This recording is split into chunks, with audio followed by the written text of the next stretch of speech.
اللہ تعالیٰ زبردستی کسی کو جنت میں داخل کرنے والا نہیں ہے، اور جنت کا معنی ہے تو محنت کرنی ہوگی، اس کے لیے محنت اور مشقت کرنی ہوگی،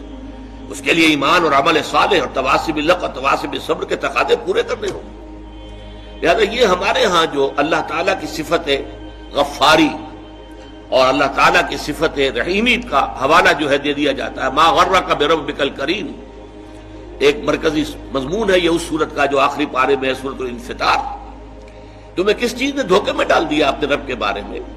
وہ کریم ہے، رحیم ہے، لیکن اس نے تمہیں اختیار دے کر تمہیں امتحان میں ڈالا ہے، اور اس کا نتیجہ نکلے گا تمہارے اعمال کے اعتبار سے۔ یہ ضرور ہے کہ محض عمل کی بنیاد پر کسی کی نجات نہیں ہوگی، اللہ کی رحمت کی ضرورت ہوگی، لیکن بغیر عمل کے تو وہ رحمت بھی آپ کو ملنے والی نہیں ہے۔ اپنی سی محنت کر کے اللہ تعالیٰ کی رحمت کا اپنے آپ کو مستحق ثابت کرو، پھر وہ رحمت خداوندی جو ہے دستگیری کرے گی۔ تو یہ چیزیں در حقیقت، اور ایمان کا بھی عام تصور کیا ہے؟ وہ جو شہادت ہے، اشہد ان لا الہ الا اللہ واشہد ان محمد رسول اللہ، اسی کو ہم نے ایمان سمجھ لیا، حالانکہ یہ تو اقرار باللسان سے ہم مسلمان تو ہو گئے۔ قالت الاعراب آمنا قل لم تؤمنوا ولكن قولوا اسلمنا ولما يدخل الايمان في قلوبكم، یہ بدو کہہ رہے ہیں ہم ایمان لے آئے، نبی ان سے کہہ دیجئے تم ایمان ہرگز نہیں لائے ہو، بلکہ یوں کہو کہ ہم اسلام لے آئے ہیں، ہم نے اطاعت قبول کر لی ہے، اور ابھی ایمان تمہارے دلوں میں داخل نہیں ہوا۔ جب تک یہ ایمان دل میں نہ کھپ جائے وہ ایمان نہیں ہے، وہ کلمہ شہادت ہے، وربل اٹیسٹیشن ہے، وہ اسلام کا رکن ہے، ایمان کا نہیں ہے۔ ایمان کا رکن کیا ہے؟ ثم لم يرتابوا انما المؤمنون الذين آمنوا بالله ورسوله ثم لم يرتابوا، اصل مومن تو وہ ہے جو اللہ پر اس کے رسول پر ایمان لائے، پھر شک میں ہرگز نہ پڑے، یقین کی کیفیت ہو جائے۔ پھر عمل صالح، جیسا کہ میں نے کہا قرآن مجید میں شاذ آپ کو بڑا تلاش کرنے کے مقام تلاش کرنا پڑے گا جہاں کہ ایمان کے ساتھ عمل صالح کی شرط موجود نہ ہو، وہ لازم و ملزوم کی طرح ہوتے ہیں۔ پھر یہ تواصی بالحق اور تواصی بالصبر ہے۔ تو یہ تمام چیزیں لازم ہیں، اور ان کے لزوم کو در حقیقت ذہن نشین کرنا، جیسا کہ میں نے عرض کیا کہ اس کی ہمارے اس منتخب نصاب کے درس کا مرکزی ہدف یہی، ٹارگٹ یہی کہ ہمارا جو تصور ہے فرائض دینی کا وہ بدل جائے۔ اب دیکھیں ان چاروں چیزوں کے اندر در حقیقت یہ چار چیزیں نہیں ہیں، بلکہ یہ ایک ہی سلسلے کی چار کڑیاں ہیں، ایک سے دوسری شے خود بخود برآمد ہوتی ہے۔ میں اس کو ایک بڑی سادہ سی مثال سے پہلے سمجھاؤں۔ دیکھیے دنیا میں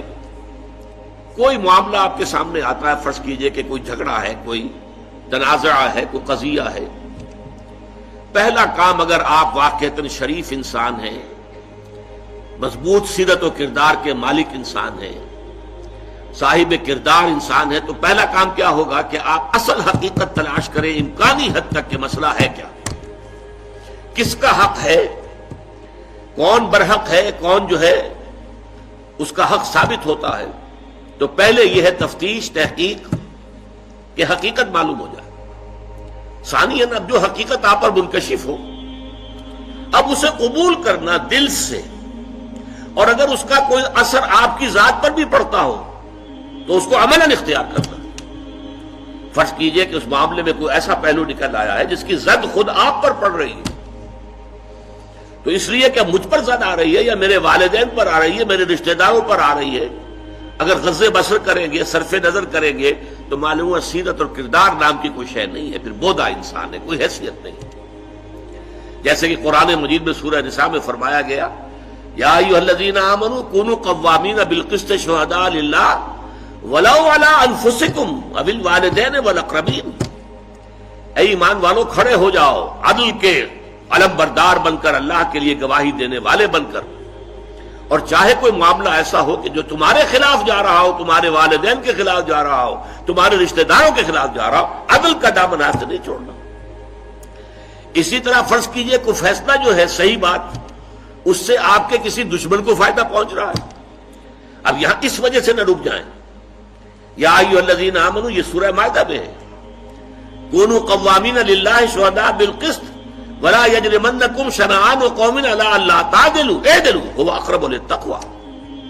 دیکھو کہیں ایسا نہ ہو کسی کی دشمنی تمہیں زیادہ عدل سے اور زیادہ حق سے منحرف کر دے، اس لیے کہ دشمن کو فائدہ پہنچ رہا ہے تو یہ بات میں کیسے کہہ دوں؟ نہیں، دشمن کو فائدہ پہنچ رہا ہو یا اپنے کو نقصان پہنچتا ہو، جو حق ہے اسے بیان کرنا ہے اور اسے قبول کرنا ہے اگر واقعی سیرت و کردار کا حامل انسان ہے۔ تیسرے درجے میں یہ کہ اس کا واشگاف اعلان کرو، ڈنکے کی چوٹ اعلان کرو۔ اور چوتھے یہ کہ اگر اس میں کوئی ریزنٹمنٹ ہوتی ہے، کوئی فریق جو ہے آپ کے خلاف کوئی اقدام کرتا ہے، کوئی پروپیگنڈا کرتا ہے، کوئی آپ کے خلاف جو ہے کوئی اور ایسی تدبیر کرتا ہے جس سے نقصان پہنچ سکتا ہے، تو ڈر کر خاموش نہیں ہو جانا، بلکہ یہ کہ وہ سارے خطرات کو برداشت کرتے ہوئے مردانہ وار جو حق بات ہے اسے کہنا ضرور ہے، اور اگر اس میں کوئی تکلیف آ رہی ہے تو اس کو جھیلنا ہے۔ یہ خود بخود جو ہے، یہ 4 قدم جو ہے، اگر انسان صاحب کردار ہے، اگر اس میں واقعتاً سیرت اور کیریکٹر نام کی کوئی شے، تو یہ خود بخود ہوگا کہ ہر شے کی حقیقت تلاش کرو۔ نمبر 2، اس کو قبول کرو، اور اس کا کوئی عملی تقاضا ہے تو اس کو پورا کرو، اس کا اعلان کرو ڈنکے کی چوٹ، اور اگر اس میں تم پر کوئی تکلیف آئے تو جھیلو۔ فَأُولَٰئِكَ يَدْخُلُونَ الْجَنَّةَ يُرْزَقُونَ فِيهَا بِغَيْرِ حِسَاب، تو وہ لوگ ہوں گے کہ جو جنت میں داخل کیے جائیں گے، اور وہاں انہیں جو کچھ ملے گا وہ کسی حساب کتاب سے ماوراء ہوگا۔ وہ 10 گنا 700 گنا اس کو چھوڑو، اس کا تو کوئی حساب کتاب ممکن ہی نہیں، تو ان کے لیے جنت میں۔ یہ میں بہت دفعہ واضح کر چکا ہوں کہ جنت کی نعمتوں کا جن کا ذکر قرآن میں ہے، یہ اصل میں جسے عربی میں کہتے ہیں نزل، یہ نزل ہے، وہ چیزیں جو ہم جانتے بھی ہیں کہ جو بھی وہاں کلما رزقوا منہا من ثمرۃ رزقا قالوا ھذا الذی رزقنا من قبل، آم دیا جائے، صحیح آم تو ہم کھاتے تھے، دنیا میں بھی کھاتے تھے، اس آم کی جو لذت ہوگی اس کا آپ تصور بھی نہیں کر سکتے دنیا کے آم میں، تو نعمتیں وہی ہوں گی،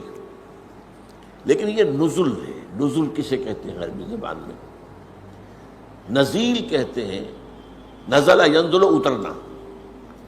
جیسے ہی کوئی شخص آپ کے دروازے پر آیا اور کسی سواری سے اترا، گھوڑے پر چڑھتا ہے اس سے اترے گا، اونٹ پر سوار ہوا تھا اس کو بٹھا کر اترے گا، کار پر آیا کار سے اترے گا، نزیل ہے اب یہ۔ تو فوراً آپ پیش کرتے ہیں کوئی موسم کے مطابق، کوئی ٹھنڈا کوئی گرم، وہ تو بھاگ کر فوراً پیش کر دیں گے، اس کو کہتے ہیں نزل، جو کسی مہمان کی آمد کے فوراً بعد پیش کر دیا جائے۔ اب وہ آپ کے ہاں مقیم ہو گیا، اب وہ ضیف ہے، ضیف مہمان۔ یہ ضیافت جو ہونی ہے اہل جنت کی، یہ ان نعمتوں کے ذریعے ہوگی جس کا ہم تصور بھی نہیں کر سکتے۔ حدیث میں آیا ما لا عین رأت ولا اذن سمعت وما خطر علی قلب بشر۔ یہ ضیافت جو ہوگی وہاں بعد میں، وہ تو حقیقت کہا کہ وہ ایسی چیزیں ہیں جو نہ کسی آنکھ نے دیکھی، نہ کسی کان نے سنی، نہ کسی کے دل میں اس کا احساس و خیال تک وارد ہوا۔